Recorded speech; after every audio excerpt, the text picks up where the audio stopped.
We got a lot to talk about today, brothers and sisters, and all those in our extended family. This is Black Panel today, and of course, everybody else from however else you want to identify, you are more than welcome to join the conversation today.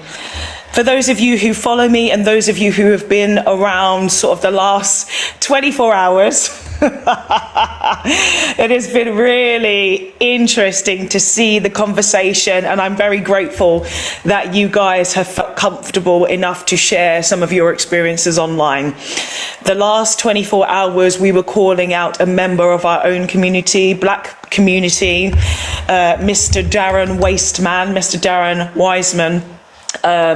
He is somebody that has been harbouring racists, which of course affects Black people, and there were other marginalised communities that have also been harmed in his space. Lion says, is Indian allowed? Yes. Yeah, of course, everybody can listen. Anyone is more than welcome to listen, but it's Black people that are on the panel specifically today, and it is a Black discussion. So, Kwaku, good to see you. Chetna, hi. I've seen you, of course, quite a lot in the last 24 hours, Chetna. So good to see you as well. So it's going to continue on. And hi, Kelza. It's been a while, Kelza. I hope you're going to come up to panel because we're going to be talking, of course, about Jason Arde. I'm going to be crying a lot. By the way, guys, if you are an emotional person and you're empathetic like me, get your tissues ready. I have to make sure that I actually probably keep my tissues with me all the time because I cry quite a bit. So the panel, Lionheart, this is about having two Black parents, so Black African. You can see that it says African Caribbean diaspora. Okay, so this is who is able to come and speak today. This is a space specifically for Black people from the diaspora. This is what we are doing today. So, yeah, as I was just saying, we're going to talk about Jason Arde and anything else that is affecting the Black community. And, yeah, please get your tissues ready. And also, please get yourself a drink as well. Leanne rightly said yesterday, those of you who know Miss Leanne Alicia, she's very good at this as well. She's like, get your hydration. You know me, guys, you know me. I'm always got my water all the time.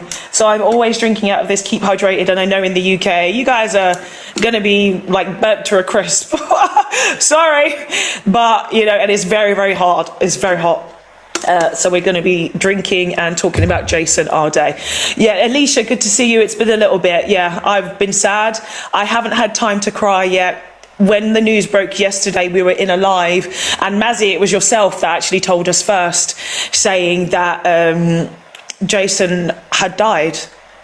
And it was like, what the fuck? And immediately I Googled it straight away, Mazzy, after you said, and I was like, shit, it's true. And then, of course, we were just R.I.P. Jason, R.I.P. Jason, R.I.P. Jason.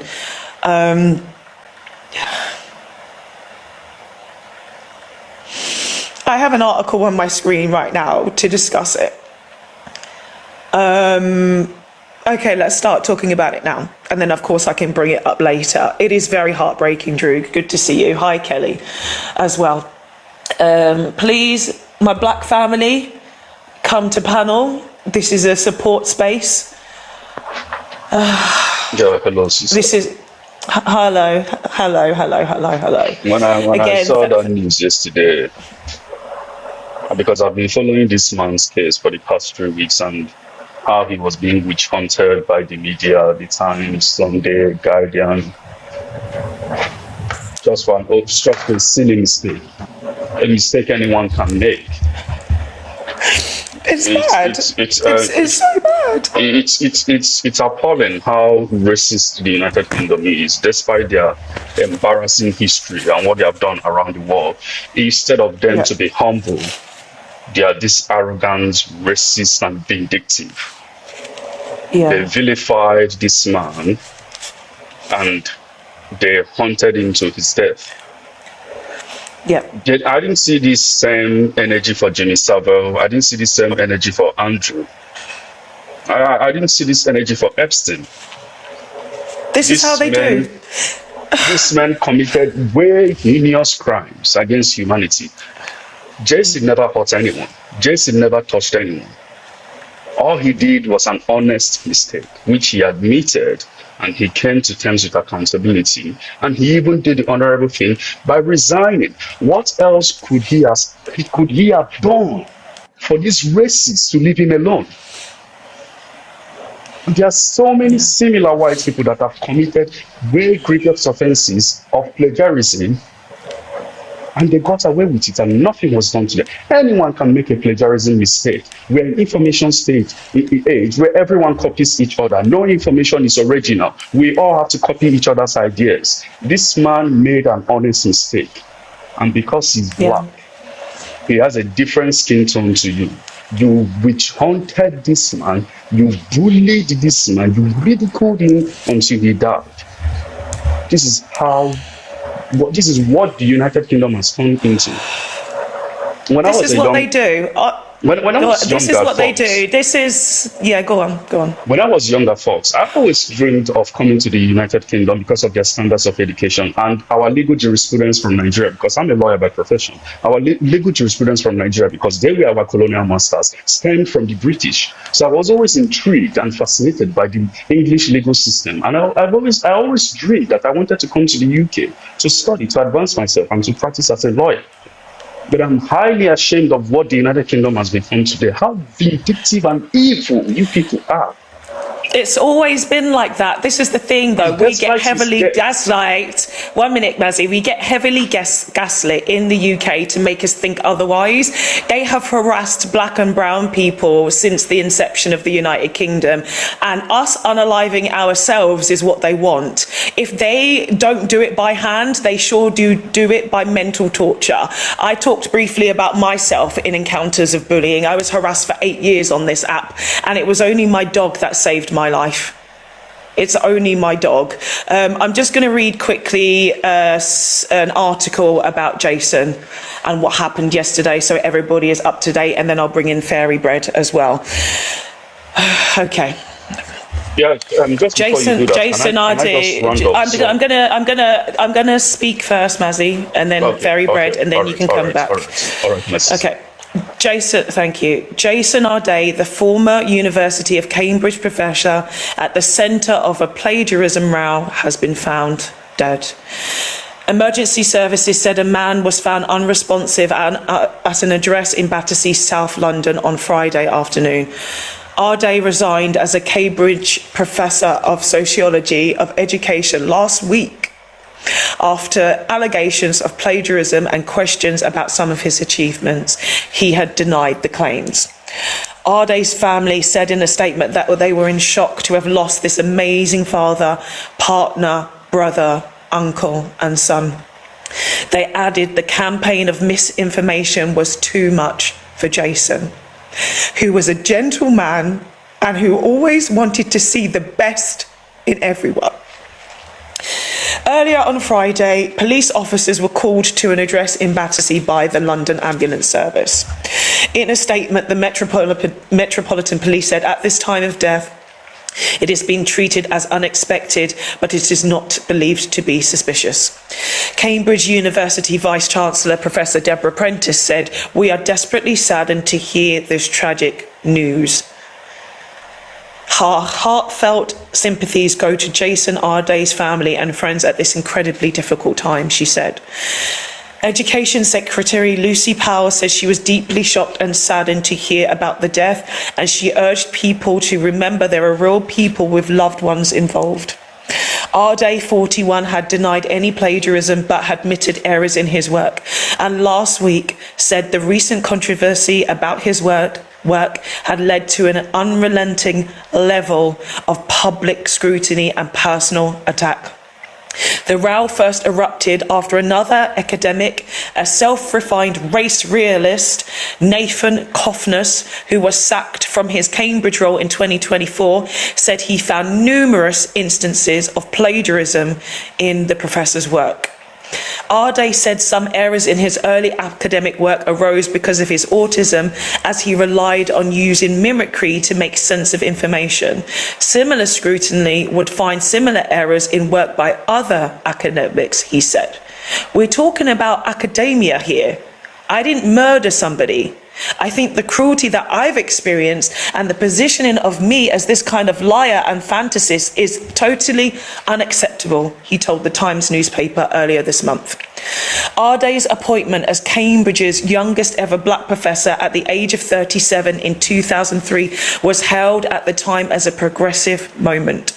Announcing his resignation last week, Arday said the personal cost of scrutiny of him had become too great. He said, while criticism is an inevitable part of academic life, what I have experienced has gone far beyond scholarly disagreement. The relentless accusations, speculation, and public commentary have taken a profound toll on me and those I love. He stressed that his resignation should not be mistaken for an acceptance of the narratives that have surrounded me. Cambridge initially said claims of plagiarism regarding Arday's thesis and some journal publications have been investigated by Liverpool John Moores University and the journals in question. LGMU, which awarded Arday his PhD in 2015, had concluded he had not plagiarised work. Earlier this week, Cambridge announced an independent investigation into his appointment. In a letter to the university staff at the time, Professor Prentice said, "I fully understand the concerns being raised across the university and well beyond it regarding Jason Arday's appointment, and I share them." This investigation, as you say, should be thorough and transparent and will be carried out independently by senior academics from within and beyond Cambridge. Cambridge celebrated Arday's appointment as a young black professor, one of a tiny and visible minority in academia. Only 1% of professors in UK universities are black. 1%. Making each appointment hugely significant. The university will have to answer bigger questions, including about its duty of care after it put him into a very prominent position. It may also find itself at the lightning rod for anger from several different quarters, including those who feel Arday was persecuted publicly and those who question whether he should have been appointed. Joylan Malman from campaign group Good Law Project said Arday's death was a tragedy. I do not understand what the public interest was in continuing to hound him after he resigned as a professor, and I do not understand what risk assessment media outlets did, Morgan added. Speaking to BBC Newsnight, Professor of Black Studies Kehinde Andrews, a friend of Arday, described him as very down after resigning from Cambridge. He was very upset. He felt that there was no way out. He effectively was not leaving the house. He had lost a lot of weight, Andrews said. There should be a wake-up call to just how bad black academics actually have it in academia, he added. Labour MP Belle Ribeiro Addy told the programme that the idea that an academic would be dragged through this amount of media scrutiny is unheard of. Arday originally worked as a PE teacher before earning his doctorate at LGMU and going on to become an associate professor of Durham University and professor of sociology of education at the University of Glasgow. Glasgow University also announced a review into Arday's previous academic work. When the news of his death emerged, the university said in a statement it was shocked and saddened by the death of a former colleague. Our thoughts and deepest sympathies are with his friends and family at this desperately sad time, it added. Durham University, another one of Arday's former employers, described him as a kind and warm person who actively sought to promote opportunities for PhD students. Last weekend, Arday cancelled an event promoting his memoir. Publisher Simon & Schuster previously said that the book Great and Unfortunate Things would be published in the UK on 27th of August. It was released in the US earlier this week. The book tells the story of his life from being a non-verbal child until the age of 11 and being unable to read and write until 18, and then going through a series of improbable triumphs and heartbreaking setbacks before being appointed professor of sociology. of education at Cambridge. And so that is an article from the BBC about Jason Arde. I think one of the main things that really strikes me about him, I can't look at a picture of his face, I find it very difficult, is that he had a light in his eyes that was taken away from him.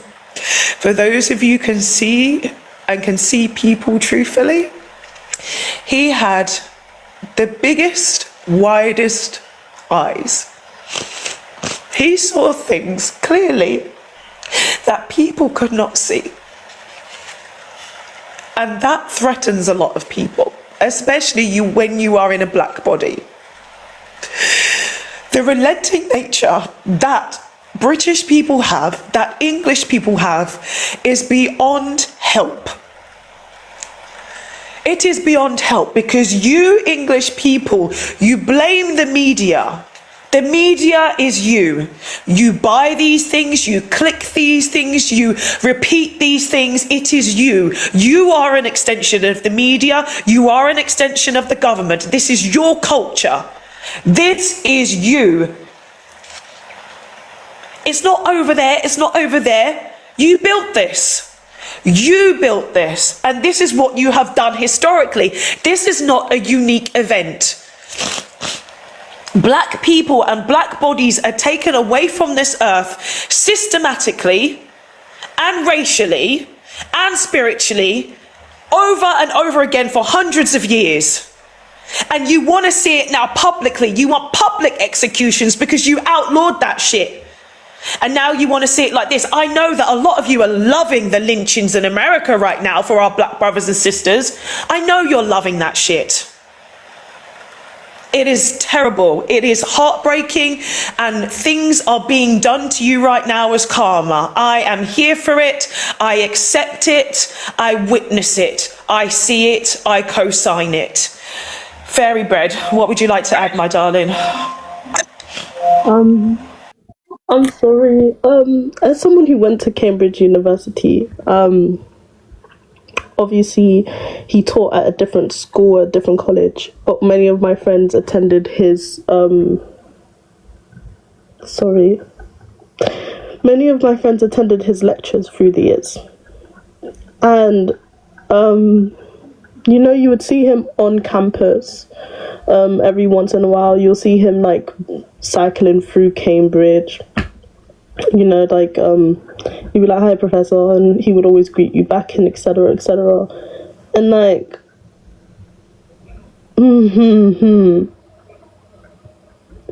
like knowing, oh my god, seeing someone that you see over the years, and obviously I didn't keep up with the plagiarism thing because Cambridge was very traumatizing.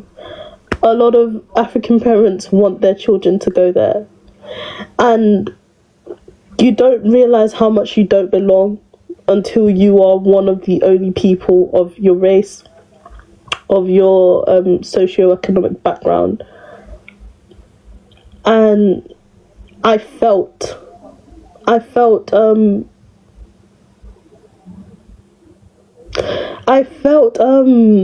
I didn't belong there.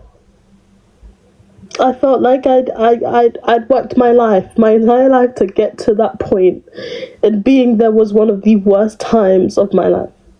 And you know, I went through things in my personal life that made it even 10 times worse, but being there really put a dampen on how I felt. It got to a point where I'd no longer wanted to be in education.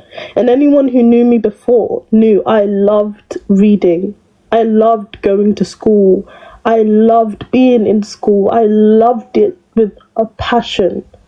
I loved always learning about different subjects, learning about different cultures. And my degree is linguistic anthropology. And my master's, that's the master's I did in Cambridge. And I tell you now, this is not shocking. It's not surprising.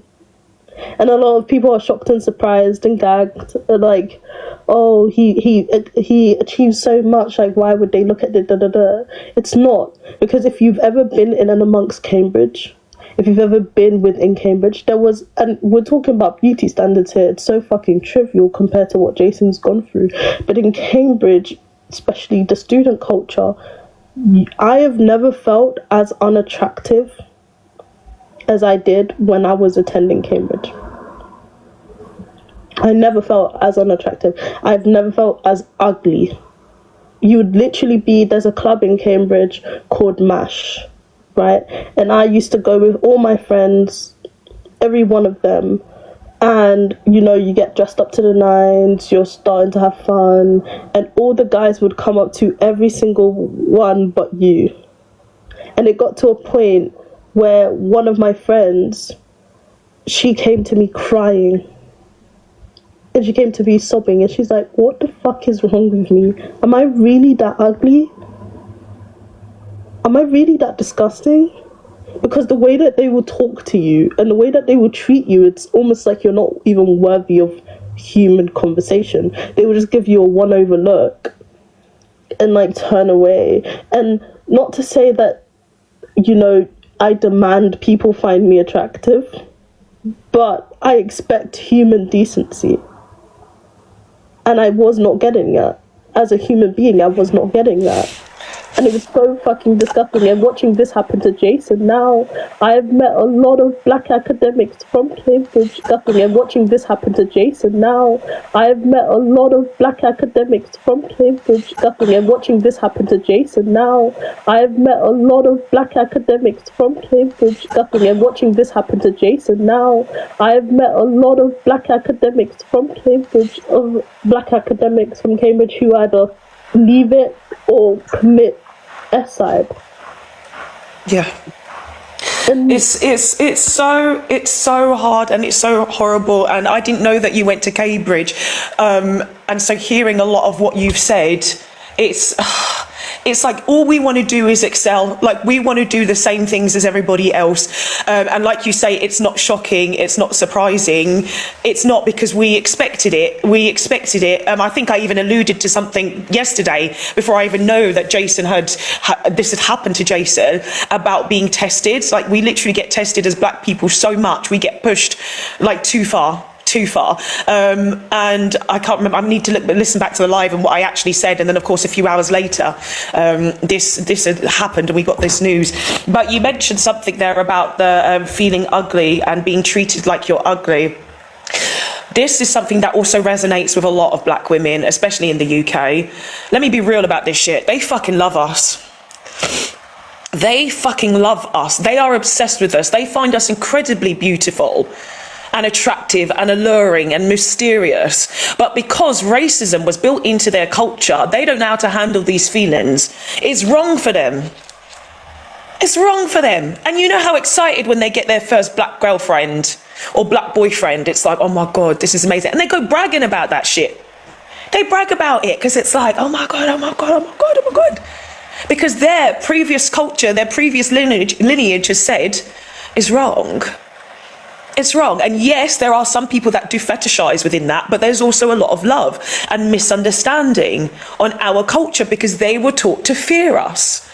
Because again, like I said of Jason, is that we have the light. And this culture in particularly always wants to extinguish it. And so us as black people, we have to be so clear on who we are and become unmovable rocks. It is a very challenging existence being a black person. No worry, Fairy Bread, take your time. It is a very challenging existence. And I am very terrified because I was voice noting one of my friends today. We went to university at the same time. His daughter has graduated and has also just been accepted into Cambridge University herself. Young black woman who is going to be studying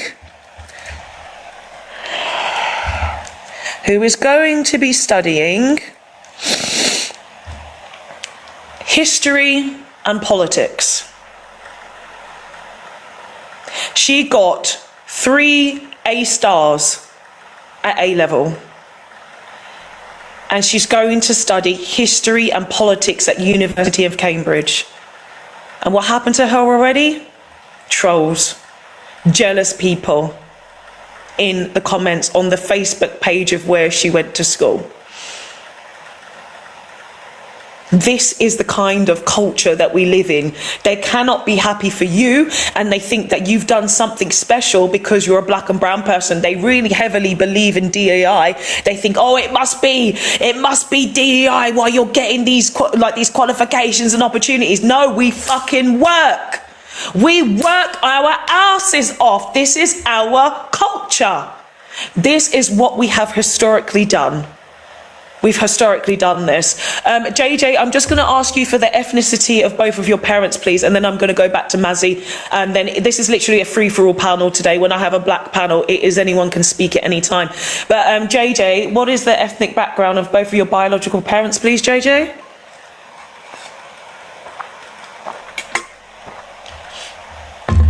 Then why are you on the panel, JJ? With two white parents, you're English white.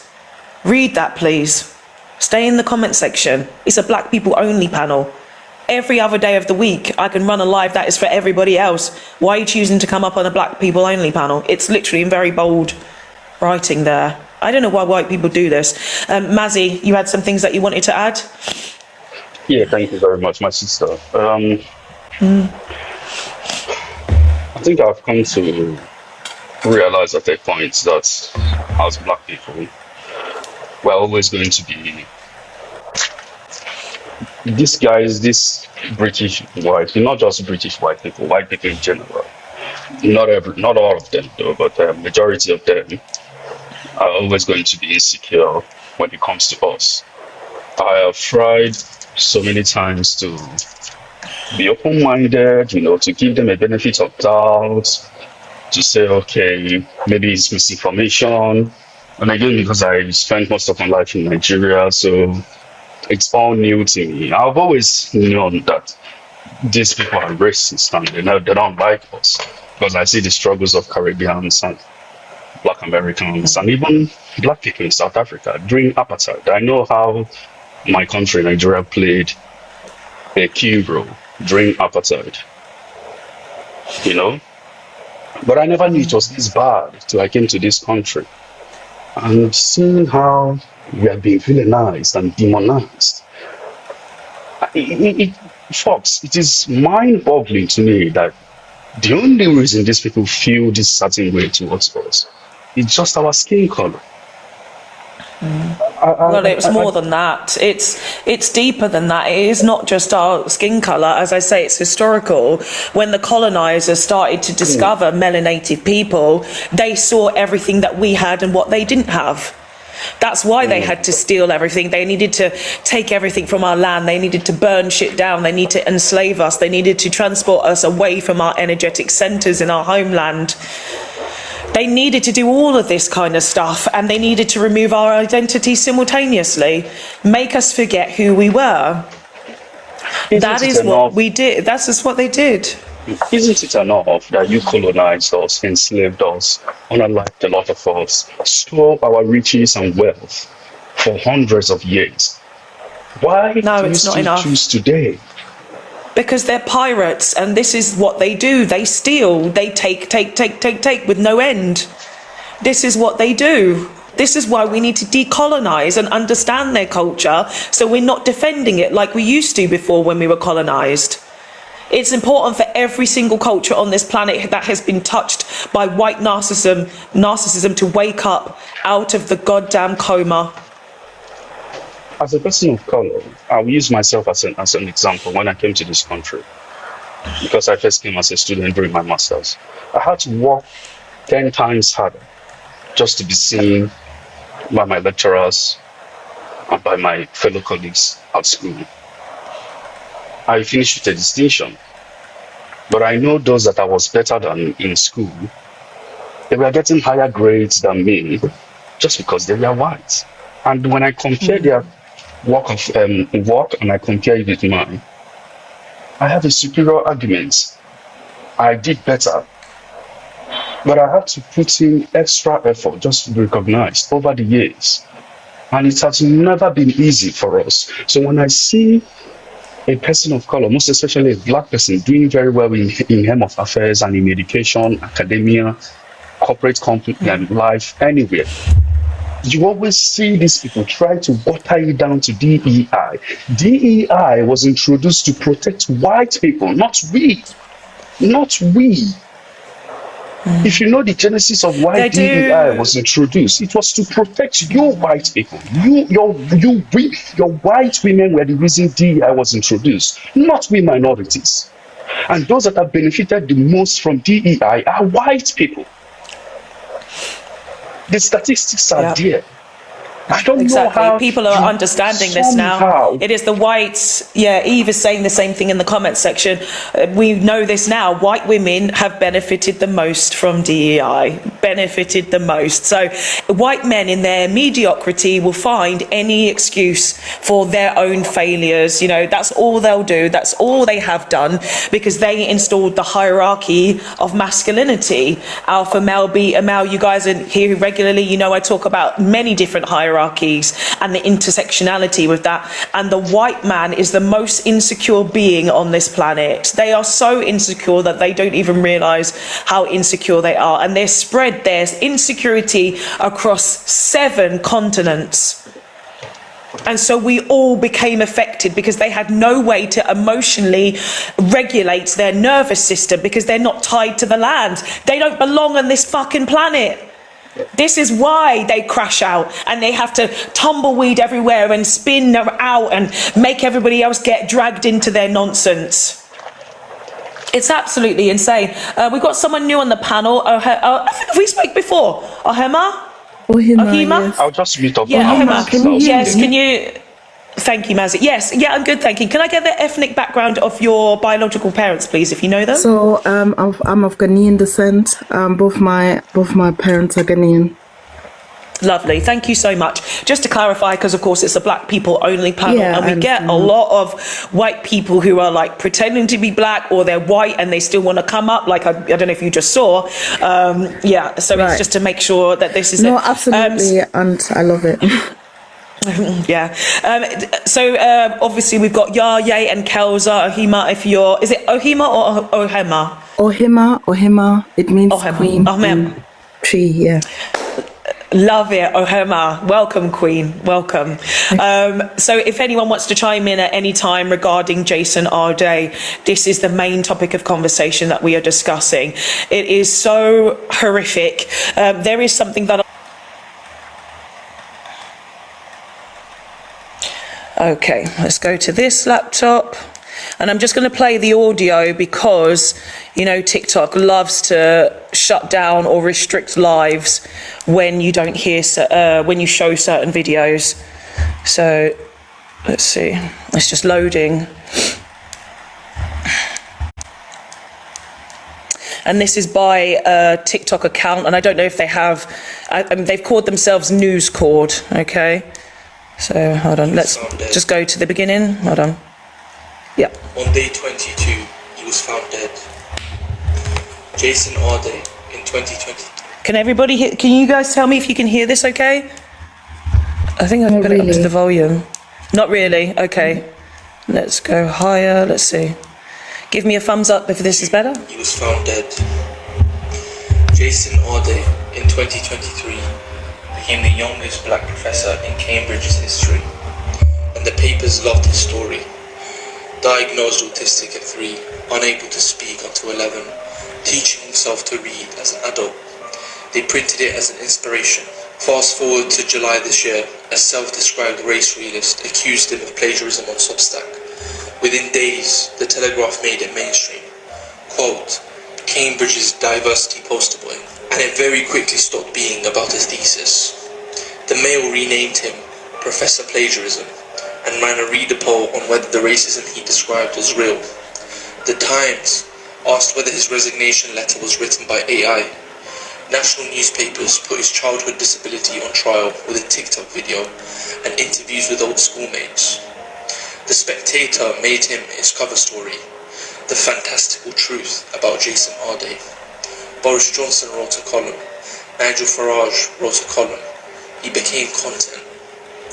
He told the Times the cruelty he was experiencing was, quote, totally unacceptable. On the 5th of August, he resigned, writing that he had reached, quote, the limits of what any person should reasonably be expected to endure.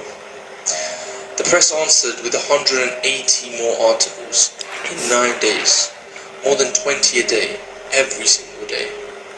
On the 14th of August, at 1 in the morning, the Mail published a psychiatrist offering one condition that could explain everything, from a doctor who admitted he had never met it. At 3:11 that afternoon, the Telegraph published a piece disputing his account of his own childhood. 1 minute later, an ambulance crew called the police from his home. He was 41. Now, when a Cambridge tribunal actually found a different professor had copied his own student's work, and he kept his job, the national press ran one article, 249 to 1.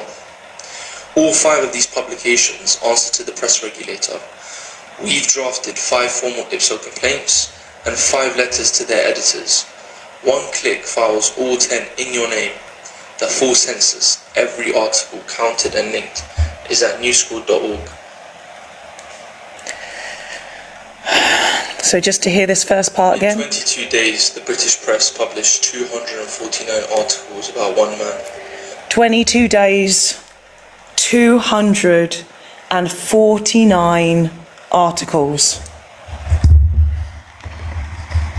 22 days, 249 articles.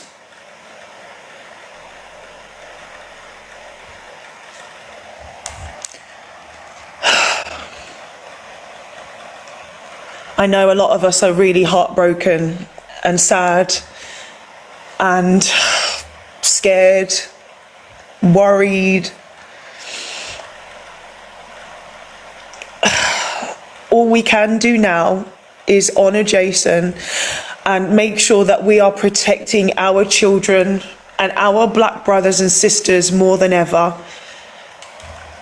We have too many people, black people, who do not understand the seriousness of when you do not protect black people and when you allow racists in your space to say unspeakable things.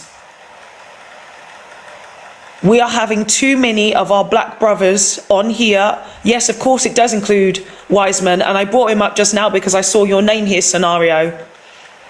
Jason Arday is fucking dead. It's people like you, Scenario, who don't understand anything. You don't understand shit. When things have been spoken to you very clearly, very succinctly, and in so much depth, it still flies over your head. We got to platform racists. We got to allow racism. Oh yeah. We've got to allow this to happen. We've got to allow the media to harass one of our black brothers until he kills himself.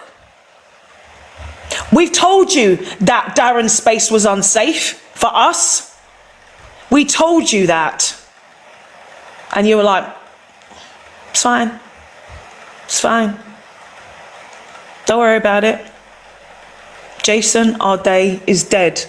And I tell you something, black people, if you do not understand, if you do not get it, the universe will make you fucking get it.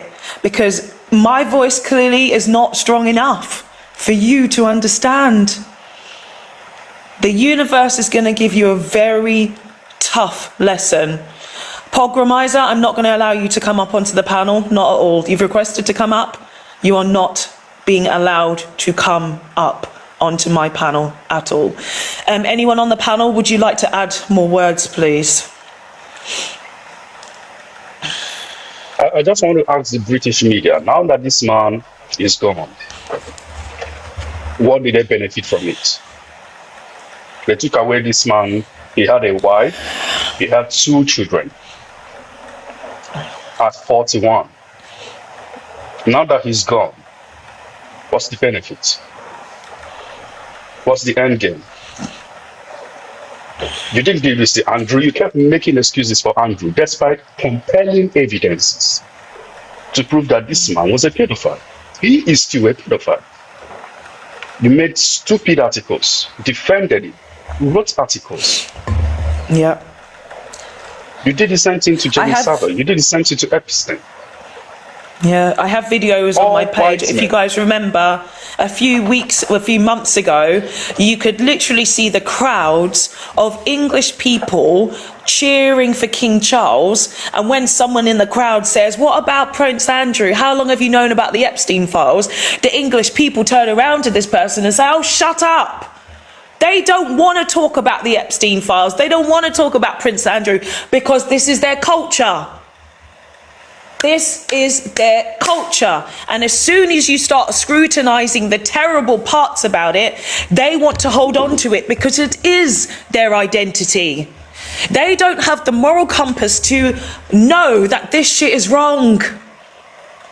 Harassing somebody to their death. They will continue on now. There is always posthumous smearing of black men and black women and black children from white people. They cannot get enough of this stuff. They're addicted to our deaths. They're addicted to us when we're alive, and they're addicted to us when we are dead. This is them. Get to know them. Get to know who the hell you're dealing with. Get to know who you're letting in your space. Why are you trusting so quickly? Why are you hanging around racists? Because you're afraid.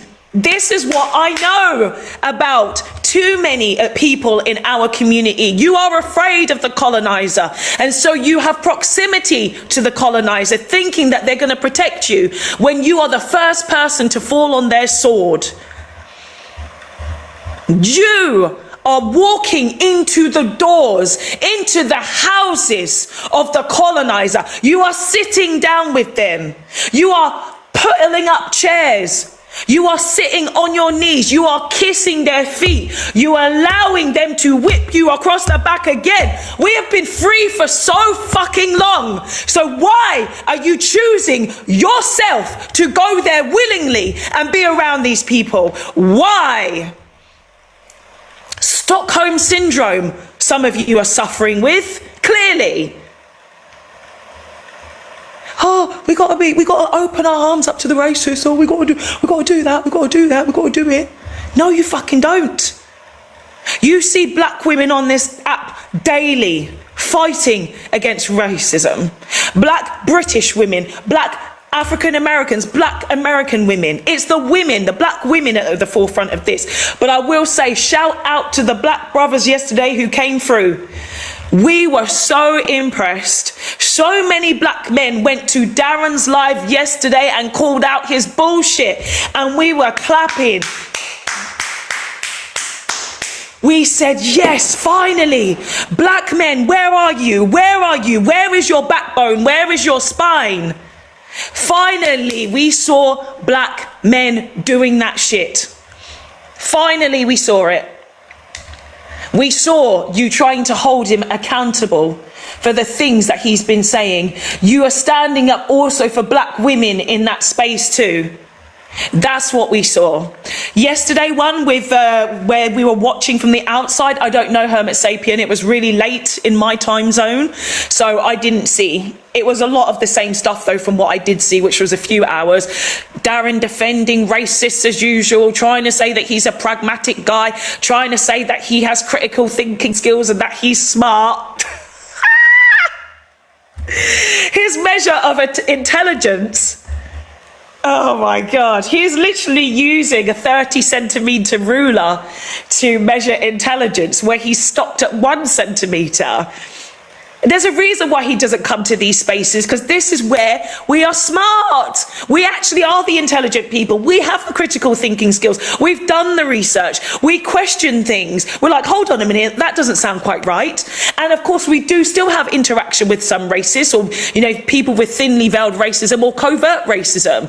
We still interact with those people here, and we literally allow them to say some stuff, of course, because they're colonized too. We get it.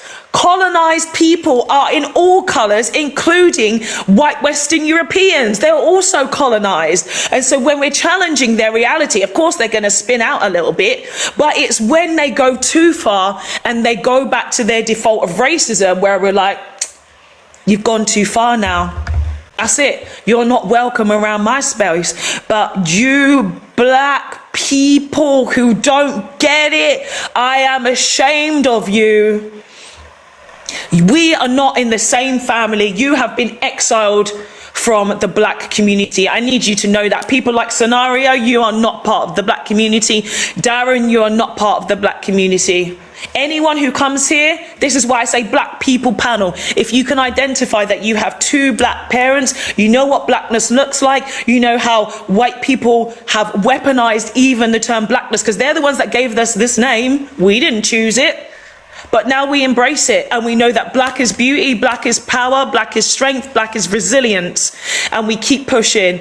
And in the wake of Jason Arday's death, we keep pushing. This is about awareness. This is about honoring every single thing that has happened to every single black brother and sister and child on this planet at the hands of white people and white harassment. Because a lot of you are cowards. You know you're cowards. You will not kill a black person, but you will harass them until they do it themselves. You're cowards. You're absolute cowards. We'll come back to Jason a little bit more later. There's some other things I want to add as well. Nate, are you coming to panel today? Nate, you know you are welcome to come up. Anyone who is black, please do request up. Okay, so let's move to some other things. So if you guys remember, a few weeks ago, I did a revision session, and we're going to go back to it now, because what colonization has done has taken a lot of our inventions and claimed them to be white. Oh, white people created everything. The human civilization is 300,000 years old. How come you think you've invented everything in 400 years? You didn't. And you stole a lot of that shit, and you created patents to steal, because that's what you do. So let's see if anyone was here, if they remember anything. Put your hand up in the chat if you were here for when I was talking about inventors. There were 5 inventors: Sarah Boone, Garrett Morgan, Otis Boykin, Mary Van Britten Brown, Gladys West. Were you guys here? Cass, you were here? Put your hand up in the chat or say yes if you were here when I was talking about these 5 inventors. Give me a thumbs up, give me a wave, give me a icon, emoji, a yes. Was anybody else here, or was it just you, Cass? Was nobody else here? Like 2 weeks ago, 2 weekends ago when I did this? No, okay. We're gonna do some revision, guys. What we do here is we learn together. No, Beth, unfortunately you weren't here. I know you weren't well, but I'm glad to see you back, of course, my dear. Okay, so now we're going to do some revision again. Sterling Silver, were you here? Okay, let's do this then. So I'm going to tell you 5 inventors, and we need to log this into our memory to revise it, okay? We're logging this stuff into our memory, okay? So Sarah Boone invented the ironing board. Sarah Boone ironing board. Sarah Boone ironing board. Sarah Boone ironing board. Sarah Boone ironing board. Has everybody got that? Guys on the panel, please do unmute panel as well and tell me that you're here, because this is interactive. Guys, Yeah. yes? Yeah. Thank you guys, okay? So Sarah Boone ironing board. Thank you so much. Sarah Boone ironing board. The next one is Garrett Morgan traffic light. Garrett Morgan traffic light. Garrett Morgan traffic light. Garrett Morgan traffic light. Garrett Morgan traffic light. Got that one, okay? So you got Sarah Boone ironing board. Garrett Morgan traffic light. Okay, so those are the first 2. The third one, the guys in the chat, they love this one. Otis Boykin, the pacemaker. This one really stuck in their head, maybe because his name is a little bit different. Otis Boykin, pacemaker. Otis Boykin, pacemaker. Otis Boykin, pacemaker. Otis Boykin, pacemaker. Okay, we've got that one. The next one is, they love this one. The whites love this one the best. They crash out of this one. Mary Van Britten Brown, CCTV. She created CCTV. And they're like, no, because there's a white man. Blah, blah, blah, blah, blah, blah, blah. Mary Van Britton Brown, CCTV. Okay, yeah. Mary Van Britton Brown, CCTV. Mary Van Britton Brown, CCTV. Sarah Boone, ironing board. Garrett Morgan, traffic light. Otis Boykin, pacemaker. Mary Van Britton Brown, CCTV. Okay, the last one, my favourite one, this is quite easy. Gladys West, GPS. Okay, so that's our 5. Gladys West, GPS. Mary Van Britton Brown, CCTV. Otis Boykin, pacemaker. Garrett Morgan, traffic light. Sarah Boone, ironing board. Okay? So the only one you hadn't heard, Beth, is Otis Boykin. Well, there we go. We're learning something new. Okay, so we're going to do this revision now. Guys on the panel, who invented the ironing board? And guys in the chat, who was that? You remember? Don't worry if you get it wrong, because this is learning. We're learning together. Who invented the ironing board? Sarah Moon. Sarah. What was the name? Sarah Moon. Sarah Boone. Sarah Boone. Sarah Boone. Sarah Boone. God. That's it, yeah. Sarah Boone ironing board. Sarah Boone ironing board. Sarah Boone ironing board. Fantastic, guys. Well done. Okay, we've got a new person on the panel, Tyrone. Tyrone, how are you? I'm doing good. Good. Can I get the ethnic background of your biological parents, please, for purposes of the panel? They're both from St. Martin's. St. Martin's, lovely. Thank you so much for Tyrone. So obviously we are doing some revision right now because the colonizer really did a number on us and they stole a lot of our inventions. And so now this is revision time. So we've just learned Sarah Boone ironing board. Guys, what did Garrett Morgan invent? What was that? Remember, panel? Do you remember? Comment section. Garrett Morgan. Do you guys remember? Traffic light, right? Traffic light, traffic light, traffic light, traffic light. That's it. We're learning together, guys. We're learning together. This is all about revision. There are no right and wrong answers. You can, of course, look in the chat. You can also, this is a team here. I'm not testing you because there's points. It is literally because we're learning, okay? We are learning today. So Garrett Morgan, traffic light. Garrett Morgan, traffic light. Garrett Morgan, traffic light. Garrett Morgan, traffic light. Sarah Boone ironing board. Sarah Boone ironing board. Garrett Morgan traffic light. What did Otis Boykin invent, guys? Otis Boykin. Who was that? What did he do? Pacemaker. Pacemaker. Pacemaker. Otis Boykin was what, guys, in the chat? What was he? Pacemaker, pacemaker, pacemaker. Was the pacemaker. That's it. We're learning, guys. See? Pacemaker. Otis Boykin, pacemaker. Otis Boykin, pacemaker. Our friend, Mary Van Britton Brown. What does she do?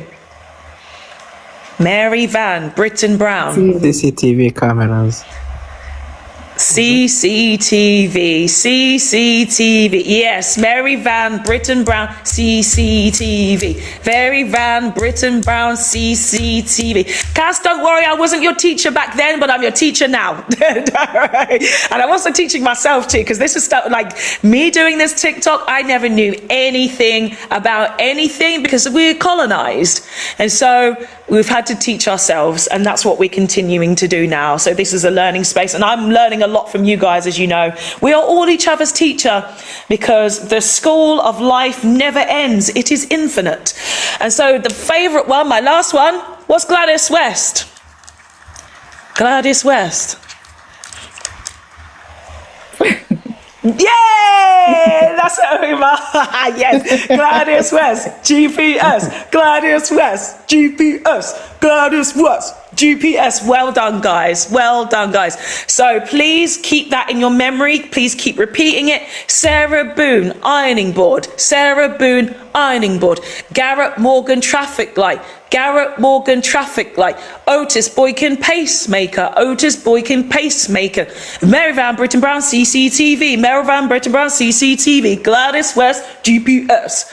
And that is 5 black inventors. And I'll do probably the same again if I'm available next weekend, and then we'll move on to another 5. So this is 2 weeks we are learning these inventors right now as well. So, yes. Okay, so I'm going to open it up to the panel now, guys. Is there anything that you want to discuss personally, things that have bothered you in the black community, things that you want to see improved, things that you want to change, things that you've noticed, things that you've personally struggled with, things that you have achieved, anything that's on your mind that you want to talk about? And of course, if you want to talk about Darren Wiseman, we're also here for that too. But I just wanted to probably just highlight one thing that I think for our BRK people we need to always remember. It's just about having grace and extending. Just about having grace and extending. Just about having grace and extending. Just about having grace and extending. You know, unfortunately, with what happened to Jason Arday, like it's happening too much. It's happening too much. You know, this is not even just one alone of this year. This is it's becoming too much to like see in 2026, 21st century.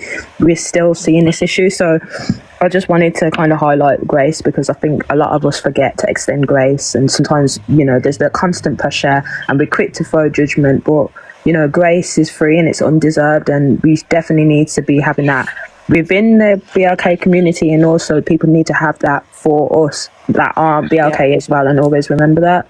So yeah, I just wanted to kind of touch that really. Yeah, absolutely. It is like people keep falling for traps of division. I know this is obviously happening cross-culturally because the 1% want this, but you know, I make reference to this particular point quite often, is that when we see TikTok lives where black men are still talking about black women's hair, or black women are saying, oh, you know, black men don't do blah, blah, blah, blah, blah, blah, we need to focus more on what they do and focus on where they have stood up. Like I said earlier, like I was really impressed yesterday with the black men that were literally challenging another black man, but I want to see you challenging more white people. That's what I want to see. Like, I don't want to see you just come down on another black man just because he's another black man. I want you to challenge all of it. That's what you're supposed to do. And like I said earlier, it felt like black women on this app are really carrying a lot of the weight. We're doing a lot of the hard labor where there is a huge gap, and when we of course see a lot of anti-blackness in many communities. And I wonder if Samori is going to come by actually, because Samori wanted to talk about anti-blackness within the South Asian community. So if anyone's got Samori's details, I don't think I follow him. Nate, I think, have you got his username? Can you invite Samori? If anybody knows who Samori is, please do invite him. Yeah, he's got a blue icon profile, and let me type his name. If you guys can find him. Hold on, how do I do this? Comment. Here we go.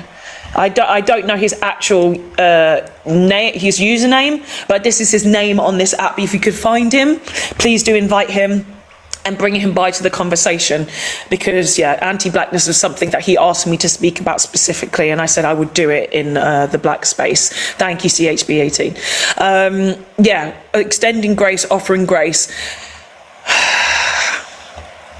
Yeah, I think people are too negative these days, and the only people that we should be going after are the people who are anti-black, and this is why it comes down to you not being black anymore. We do not mollycoddle people like Darren Wiseman or Scenario, who's, I don't know if he's still here, but you know, you do not get an access into our community. Because who was it that said it yesterday? Mazzy, do you remember? I don't know if you were here on this part, or maybe was it you that said or maybe, no, it was Ascari who said it, that, you know, it was the people on the inside that always managed to break our community. So when you have people who are so indoctrinated and so under colonization, they end up being, you know, leading to the assassinations of people like Patrice Lumumba, Thomas Sankara, you know, etc., etc., etc.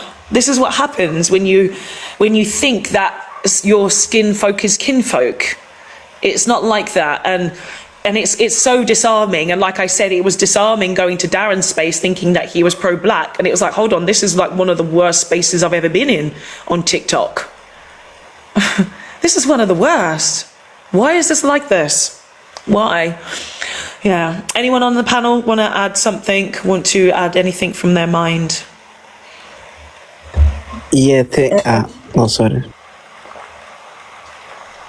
Yeah, Ohima, do you want to? Yeah, I had a crash out this morning. I'm not gonna lie, because of the situation, because it really hurts me. I think it hit me so hard because of there's this one part that's you think, okay, I should have rallied a bit more. My voice should have been a bit louder. Did I do enough? And then, like, as somebody who's also doing their doctorate degree, right? It is quite scary as well. We understand that when we are Black in academia, how you've been scrutinized 500 times more than anybody else.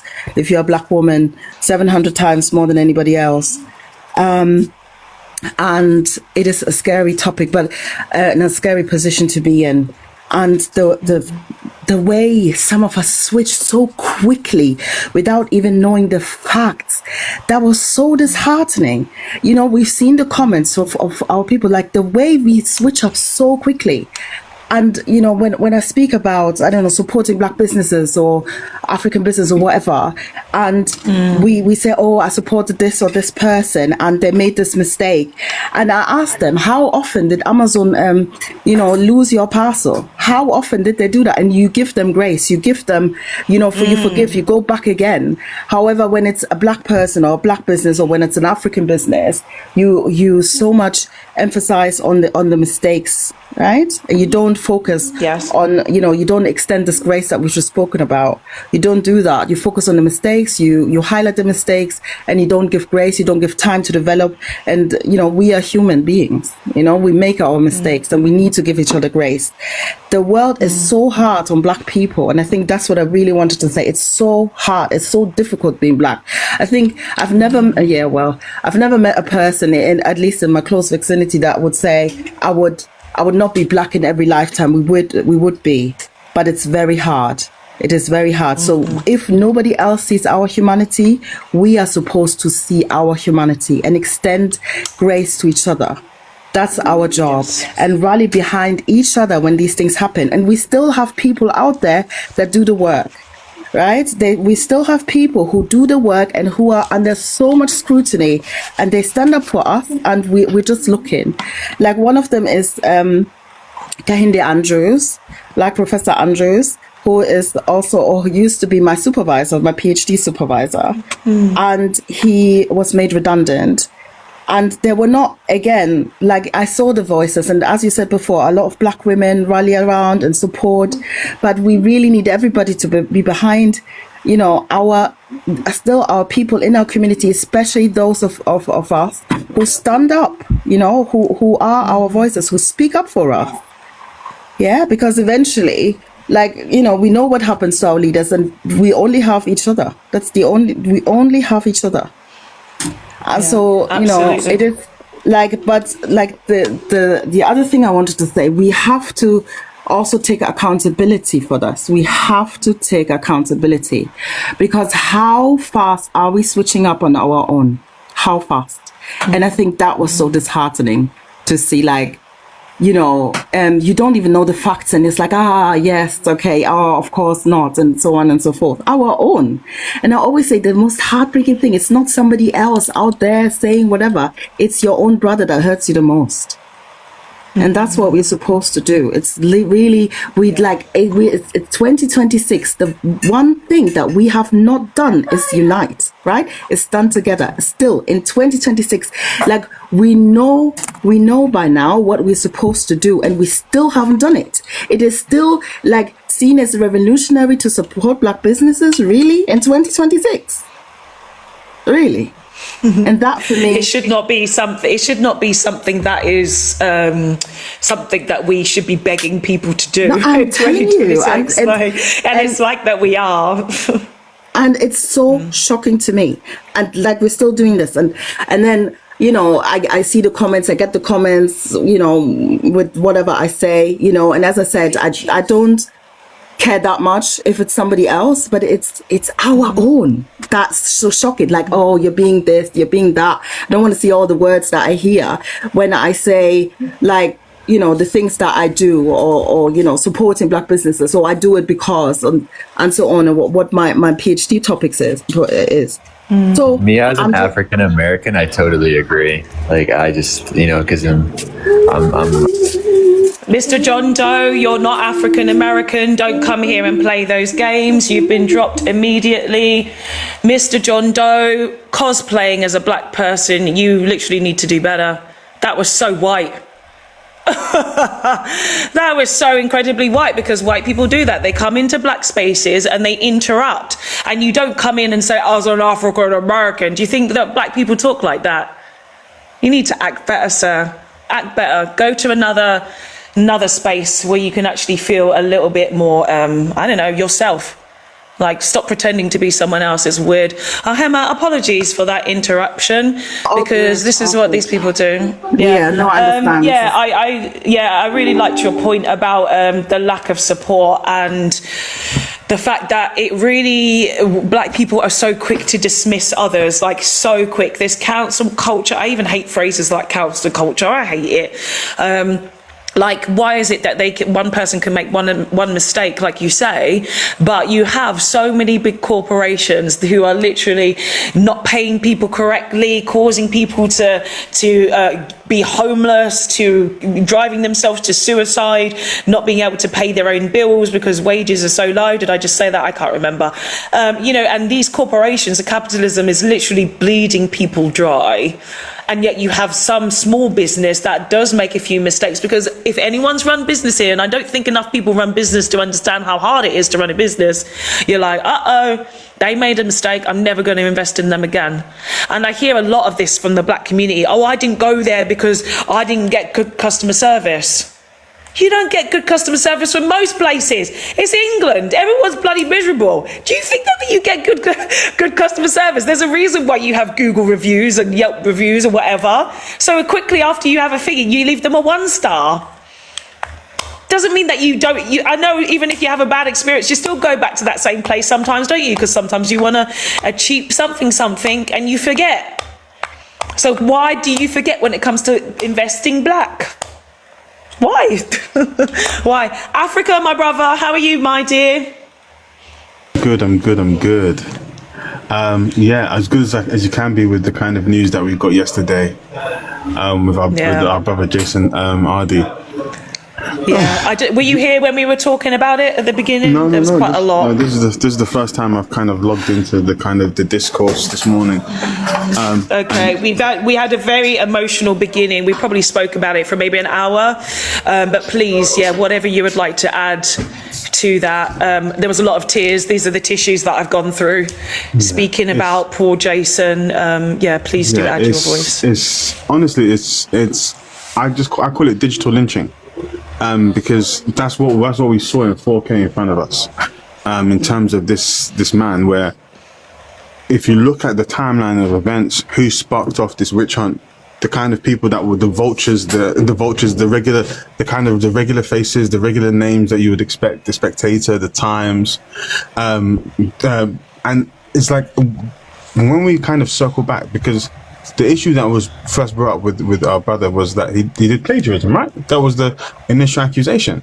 So when we found out that, hey, the university had already investigated him, and they found that the issues with his thesis come down to human error and bad referencing, that's an open and shut case. So why were we still hearing about him for years after? Why were they still obsessed with him? Like, you have to ask yourselves, if the issue that they brought up was plagiarism, why am I hearing about his marathons? I don't care about his marathons.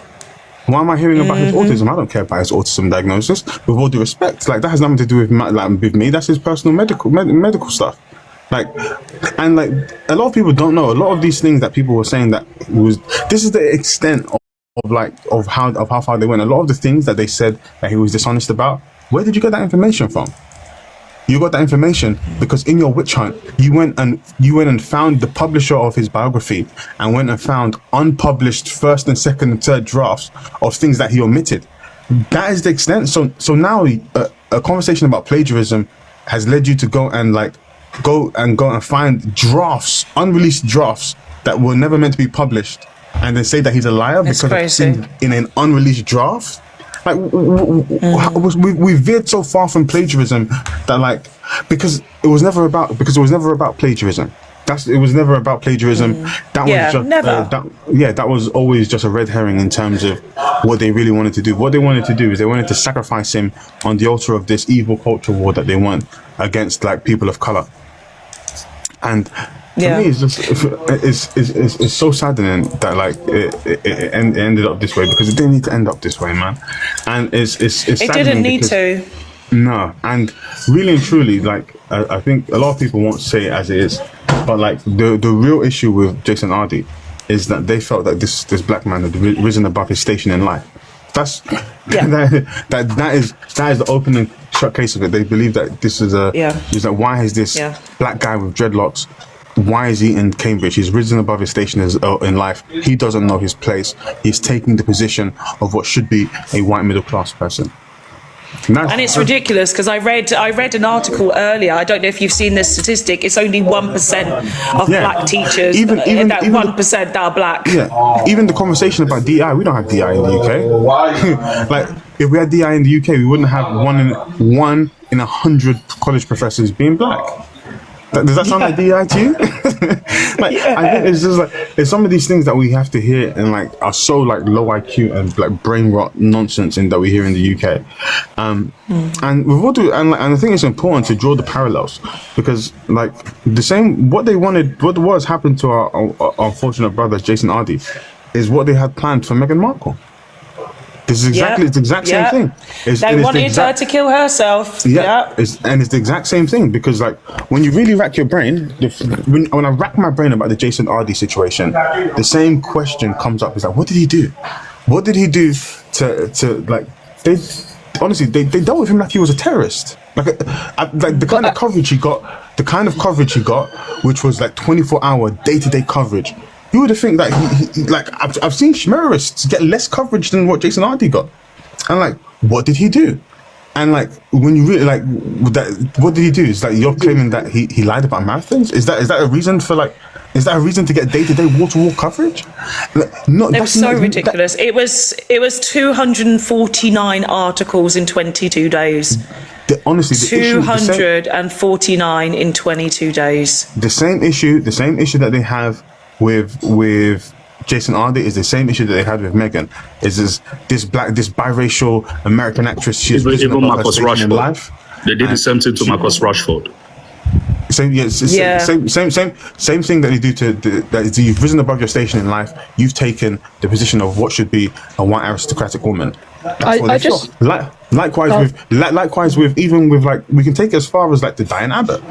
Why is Diane Abbott getting of all the MPs in this? We have PDFs. We have people linked to Epstein. We have people who have massive corruption scandals on top of them. People who were dancing and eating cheese and wine whilst your parents were unaliving during the COVID crisis. And they get significantly less abuse than Diane Abbott. I think we need to start connecting the dots. A lot of this is say one more thing as well, Africa Debunked, and just what I want us as BRK people to always remember. Sometimes it's not about asking why did they do this. Sometimes our own community is doing this behind closed doors. So despite all of those achievements that he achieved,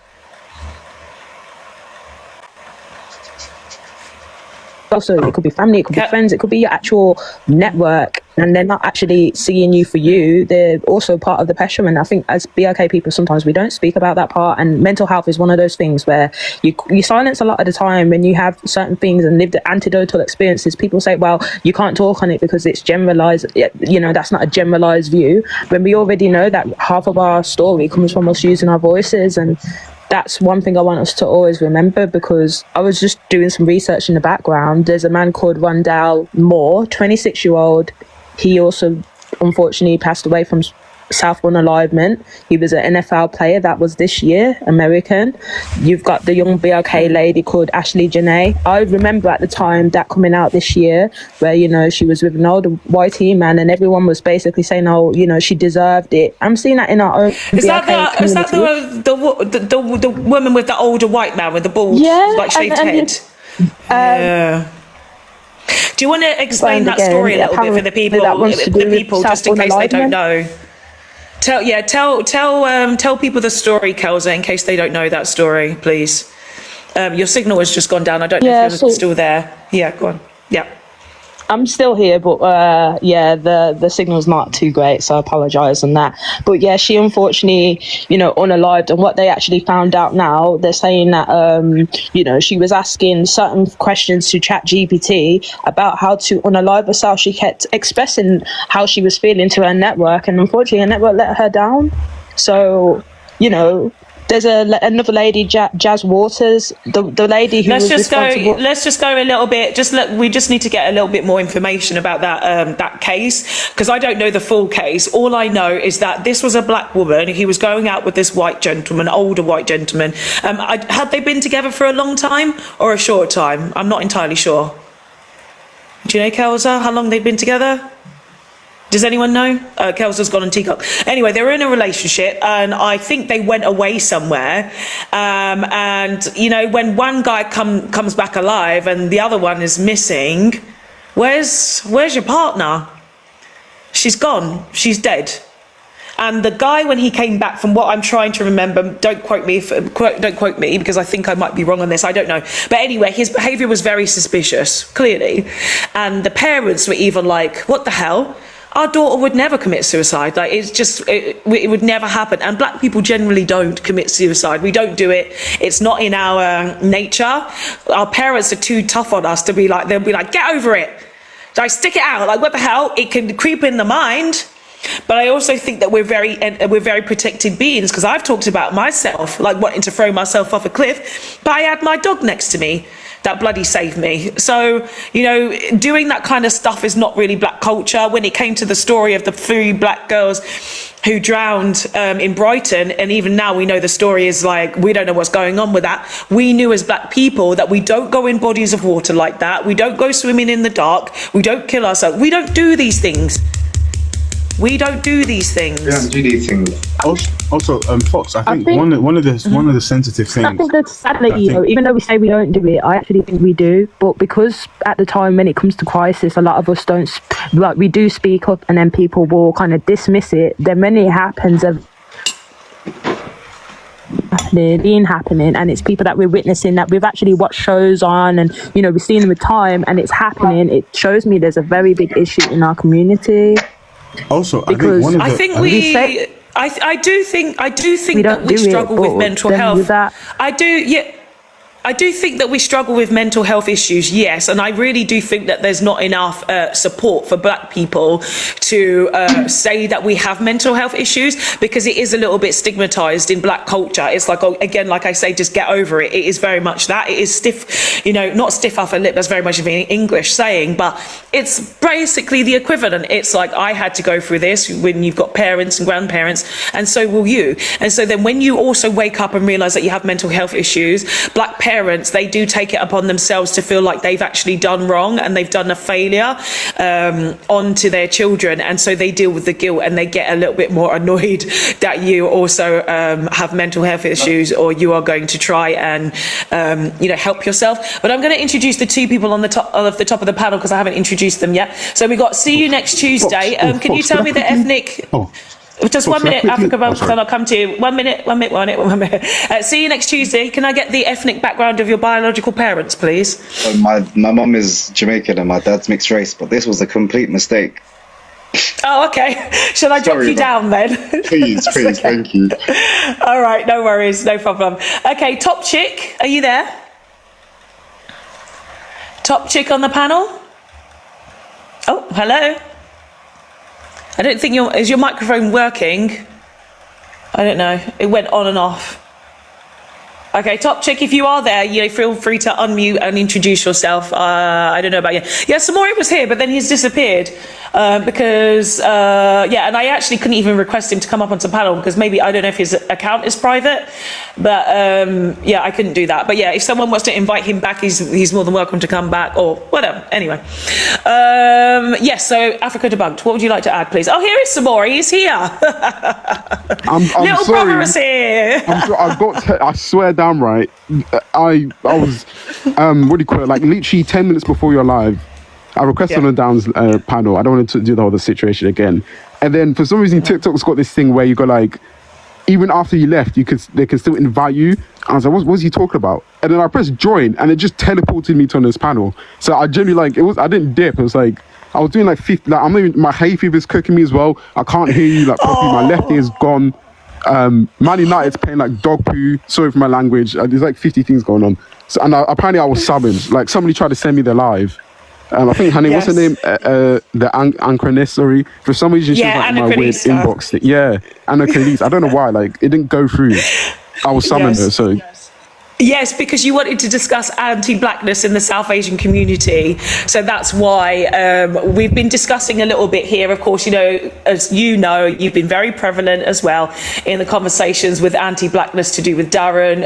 It's obviously going to be an ongoing conversation over the weekend. AJ has said, maybe I'll do a live on Monday. So I think this is going to be, maybe it will go on for quite some time. Also, yes, we learned about Black inventors as well. And we've talked a lot about Jason Arde. A lot about it, but Africa Debunked, you got something that you wanted to add, or did you just? I forgot, my memory just went out of my head, so I can't even remember where I'm at right now. Africa Debunked, did you have something else that you wanted to add? Yes, you did. Africa, are you there? Africa, no. Top Chick, you're back on the panel. Are you there, Top Chick? Top Chick. No, I don't think. I think there's something wrong with your microphone, or I don't know if you're on op or something, maybe. Okay, Samori, so let's talk about anti-blackness now, and we talk about it specifically in the South Asian community. So for me, myself, I did a video, and I think I mentioned this last time anyway, of when the stuff came out of Elaine Payne calling out the South Asian community and anti-blackness, and it seemed to just go so all over the place. It really went all over the place, and it was so divisive. And for me, it's so funny because I'm one of the few Black female creators on this app, I believe, at least that does this kind of political commentary and talks a lot about the British Empire and history. And so when certain things happen, I have to lend my voice to it. And at the time, I was seeing the discord mainly from Elaine just being really, really, really divisive. That's what I'm telling this from my perspective, by the way. And so what I saw previously was So